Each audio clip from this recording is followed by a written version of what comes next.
నమస్కారం. భక్తిప్రదం కార్యక్రమానికి స్వాగతం.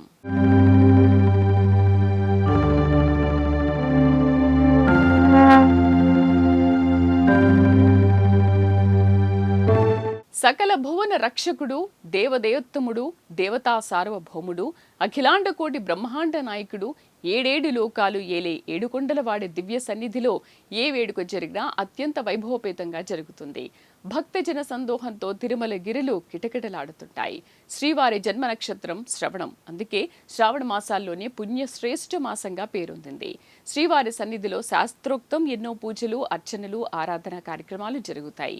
అతి పవిత్రమైన దేవదేవుని సన్నిధిలో అత్యంత శ్రద్ధా భక్తులతో వేదాంగాలు ఔపోసన పట్టిన ఘనాపాటి ఘనులతో మహాపండితులు, అర్చక స్వాముల వేద మంత్రాలు, మంగళ వాయిద్యాల మధ్య ఈ మహాపవిత్ర పూజాధికాలు జరుగుతుంటాయి.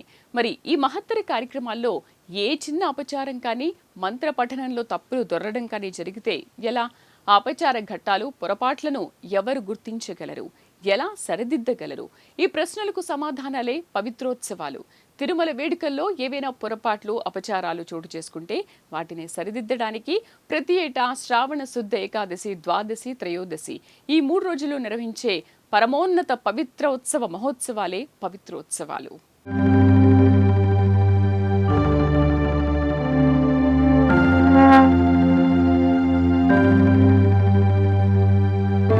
విశ్వంలో అతి మహిమాన్విత, అతి పవిత్ర దేవాలయాల్లో అగ్రశ్రేణి దేవళంగా పేరొందిన తిరుమల శ్రీ వెంకటేశ్వర స్వామి వారి దివ్య ధామంలో ప్రతి ఏటా శ్రావణ శుద్ధ ఏకాదశి, ద్వాదశి, త్రయోదశి ఈ 3 రోజుల్లో పవిత్రోత్సవాలు నిర్వహించడం ఆనవాయితీగా వస్తోంది.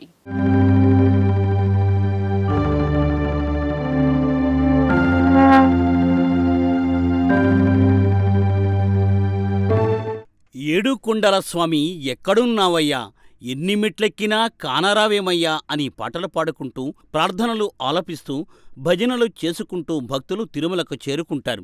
మెట్లదారిలో, బస్సుల్లో, వాహనాల్లో ఎవరు ఏ మార్గంలో వెళ్ళినా అందరూ వెళ్లేది ఆ స్వామివారి సన్నిధికే. కనులారా ఒక్కసారి శ్రీవారిని దర్శించుకుంటే జన్మ ధన్యమైనట్లు భావిస్తారు. అంతటి గొప్ప దివ్య పుణ్యక్షేత్రంలో సప్త పవిత్ర గిరులపై స్వామివారు కొలువై వేంచేసి ఉన్నారు.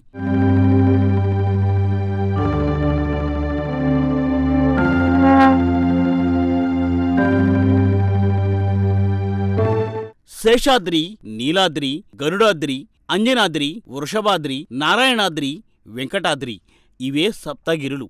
ఈ 7 కొండల ప్రాంతంలో ఎక్కడ చూసినా ఎల్లవేళలా భక్తజన వరద ప్రవహిస్తూ ఉంటుంది. ఇక్కడ జరిగే నిత్యోత్సవాలు, వారోత్సవాలు, పక్షోత్సవాలు, కళ్యాణోత్సవాలు, బ్రహ్మోత్సవాలు ఒకటేమిటి, ఏడాది పొడవునా సర్వవేళల్లో ఆధ్యాత్మిక, ధార్మిక సంబరాలు, వేడుకలే. అయితే ఈ ఉత్సవాలలో బ్రహ్మోత్సవాలకు ఎంతో పేరు ప్రఖ్యాతులు ఉన్నాయి.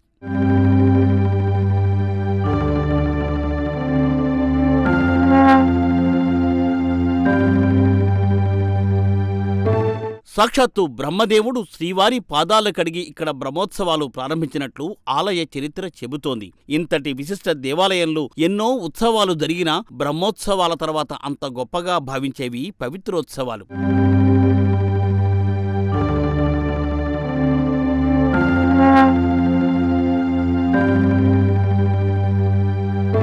తిరుమల శ్రీవారి సన్నిధిలో శాస్త్రోక్తంగా ఎన్నో పూజలు, అర్చనలు, ఆరాధనా కార్యక్రమాలు జరుగుతాయనే విషయం జగత్ విదితం. అతి పవిత్రమైన దేవదేవుని సన్నిధిలో అత్యంత శ్రద్ధాభక్తులతో వేదాంగాలు ఔపోసన పట్టిన ఘనాపాటి ఘనులతో మహాపండితులు, అర్చక స్వాముల వేదమంత్రోచ్చారణల మధ్య, మంగళ వాయిద్యాల మధ్య ఈ మహాపవిత్ర పూజాధికాలు జరుగుతూ ఉంటాయన్నది తెలుసున్న విషయమే.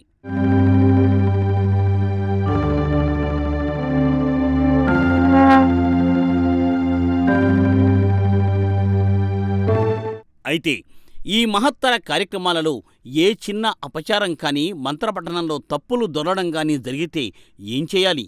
ఆ అపచార ఘట్టాలు, పొరపాట్లను ఎవరూ కనిపెట్టలేరు కదా. మరి ఈ అపచార పర్వాన్ని సరిదిద్దడం ఎలా?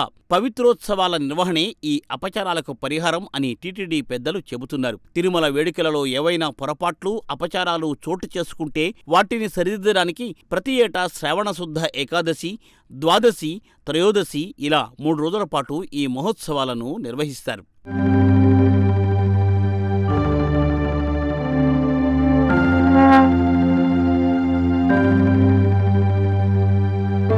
పవిత్ర పుణ్యక్షేత్రం తిరుమలలో ఏడాది పొడవునా ఎన్నో పూజలు, అర్చనలు, ఆరాధనలు, వేడుకలు, సంబరాలు, ఉత్సవాలు, సేవలు ఇలా ఎన్నో జరుగుతాయి.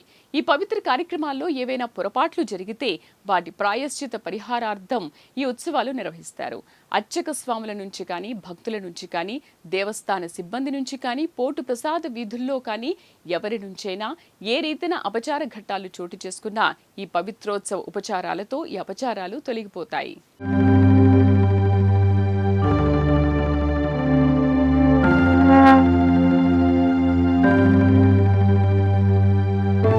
కలియుగ వైకుంఠం తిరుమలలో ఏ క్రతువు, యజ్ఞ, యాగాదులు జరిగినా సశాస్త్రంగా ఆలయ ప్రాచీన సంప్రదాయ ఆచార ప్రకారాల ప్రకారమే జరుగుతాయి. ఒకవేళ పొరపాట్లు జరిగితే ఇందుకు పరిహారంగా పవిత్రోత్సవాలు నిర్వహించి ఆ తప్పిదాలను సరిదిద్దుతూ ఉంటారు. తప్పిదాలంటే అర్చక స్వాములు పఠించే వేదమంత్రాల్లోనూ, వాహన సేవల్లోనూ, కైంకర్యాలు, ప్రసాదాల్లోనూ అని అనుకోవడానికి వీల్లేదు. ఎక్కడ ఏ మూల ఏ తప్పు పొరపాటు జరిగినా సరిదిద్దుకోవడానికి, ప్రాయశ్చిత్త కర్మ చేసుకోవడానికే ఈ పవిత్రోత్సవాలను చేపడతారు.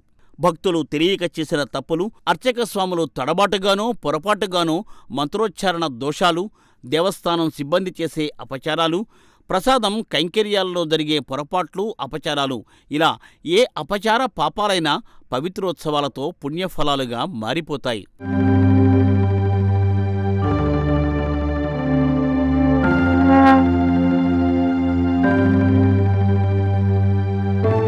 వడ్డీ కాసుల వాడి మొక్కులు తీర్చుకోవడానికి ఎక్కడెక్కడి నుండో భక్తజనం తరలివస్తారు. తిరుమలకు భక్తులు రావడం ఏదో దశాబ్దాల నుంచి కాదు, సహస్రాబ్దాల నుంచి ఎందరో భక్తులు వచ్చి ప్రార్థనలు చేసి మొక్కులు చెల్లించుకుంటున్నారు. నిత్య భక్తజన వరదతో నిండి ఉండే తిరుమలలో స్వామివారి హుండీలు ఎప్పుడూ నిండే ఉంటాయి. చక్రవర్తులు, రాజుల కాలం ఆ ముందు నుండి తిరుమల శ్రీవారిని భక్తులు దర్శించుకుంటూ వస్తున్నారు. వజ్ర కిరీటాలు, సువర్ణ రజిత వైఢూర్య మరకత మణి మాణిక్యాలు, ఎన్నో దేశ విదేశాల కరెన్సీ, కాయిన్లు ఒకటేమిటి, తిరుమల అంటే అన్ని ఐశ్వర్యాలు వచ్చి చేరతాయి. ధనలక్ష్మి గల గలగలలతో తిరుమల హుండీలు క్షణాల్లో నిండిపోతూ ఉంటాయి. ఇక్కడ ఏ చిన్న దైవ కార్యక్రమం జరిగినా అత్యంత భక్తి శ్రద్ధలతో నిర్వహిస్తారు.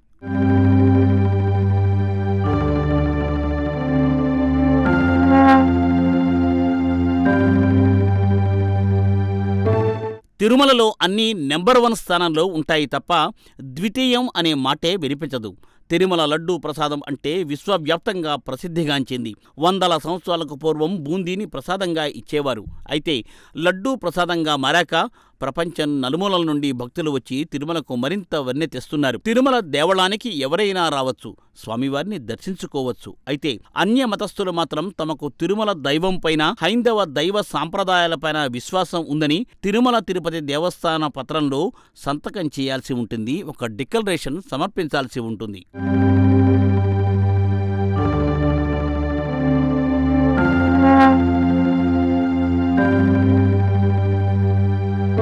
పురాణపరంగా, చారిత్రాత్మకంగా అతి ప్రాచీన మహోన్నత దేవళంగా పేరు ప్రఖ్యాతులు పొందిన తిరుమల శ్రీవారి దివ్యధామంలో ఈ వేడుకలు 1463లో తొలిసారిగా సాలువ మల్లయ్య దేవరాజ ఆధ్వర్యంలో జరిగినట్లు ఆలయ చరిత్ర తెలియజేస్తోంది. 7 కొండలవాడి సన్నిధిలో ఆగస్టు 7వ తేదీ వరకు పవిత్రోత్సవాలు జరగనున్నాయి. ఆగస్టు 4 శ్రావణ శుద్ధ ఏకాదశి నుంచి 3 రోజుల పాటు కన్నుల పండుగగా ఈ మహోత్సవాలు సాగుతాయి.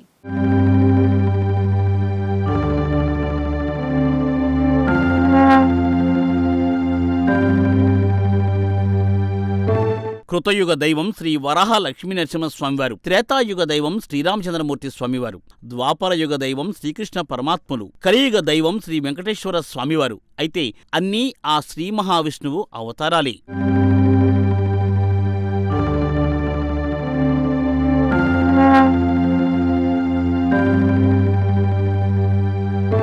కాలిలో కన్నుతో గర్వంతో కన్ను మిన్నుగానక ప్రవర్తించే భృగుమహర్షి అహంకారం అణిచివేయడానికి ఆ ఋషి కాలిని శ్రీహరి తాక్కుతాడు. ఆ నేత్రాన్ని చిదిమేసి ఋషికి జ్ఞానోదయం కలిగిస్తాడు. అయితే దేవాది దేవుడు, సర్వ ప్రాణికోటి రక్షకుడు. ఎంతటి భక్త వరదుడైనా ఓ అహంకారపూరిత మునికాలిని తాకడాన్ని శ్రీ మహాలక్ష్మి అమ్మవారు సహించలేక వైకుంఠం వీడి భూలోకానికి వచ్చేస్తారు. అనంతరం స్వామివారు భూలోకానికి వస్తారు అమ్మను వెతుక్కుంటూ. భూలోకంలోని ఈ పవిత్రమైన ప్రాంతమే తిరుమల. అదే కలియుగ వైకుంఠం.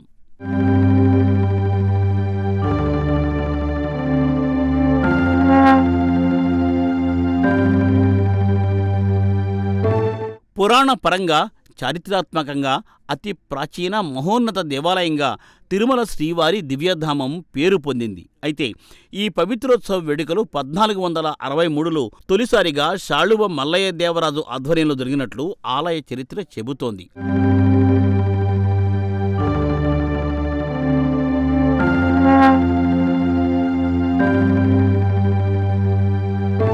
ప్రతి సంవత్సరం శ్రావణ శుద్ధ ఏకాదశి నుండి 3 రోజుల పాటు కన్నుల పండుగగా ఈ మహోత్సవాలు సాగుతాయి. ఇప్పుడు ఆగస్టు 4వ తేదీన ప్రారంభమయ్యే ఈ వేడుకలు ఈ నెల 7వ తేదీ వరకు జరగనున్నాయి.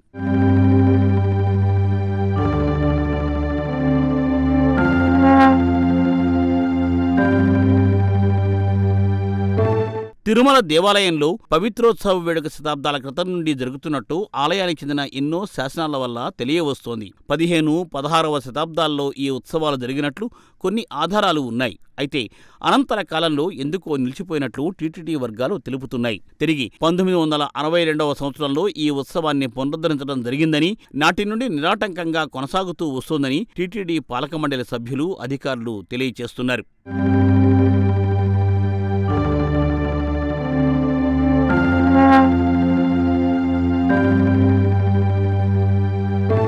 శ్రావణ శుద్ధ ఏకాదశి నుండి త్రయోదశి వరకు 3 రోజుల పాటు జరిగే ఈ వేడుకలలో ముందు రోజు దశమి నాడు అంకురార్పణ గావిస్తారు. అనంతరం ఏకాదశి నాడు పవిత్ర ప్రతిష్ఠా కార్యక్రమం చేపడతారు. ద్వాదశి నాడు ఉత్సవమూర్తులకు పవిత్ర సమర్పణ కార్యక్రమం నిర్వహిస్తారు. త్రయోదశి నాడు పూర్ణాహుతి కార్యక్రమంతో ఈ ఉత్సవం ముగుస్తుందని ఆలయ అధికారులు చెప్పారు. మలయప్ప స్వామికి ఉభయ దేవేరులకు పవిత్ర మాలలు వేసి ఊరేగించడంతో జరిగిన దోషాల పరిహారం అవుతుందని అర్చక స్వాములు తెలుపుతున్నారు.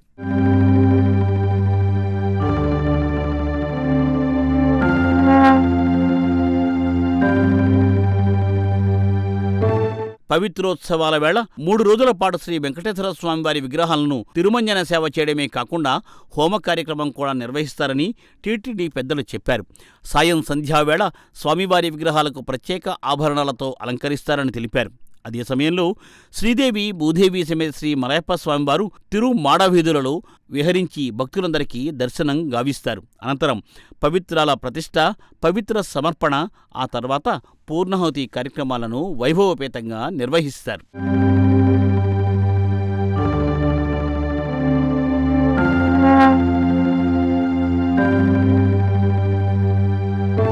తిరుమల గర్భగుడితో సహా ఆలయంలోని అణువణువున ఏడాదిలో 4 సార్లు కోయిల్ అళ్వా తిరుమంజనం ప్రక్రియ చేపడతారు.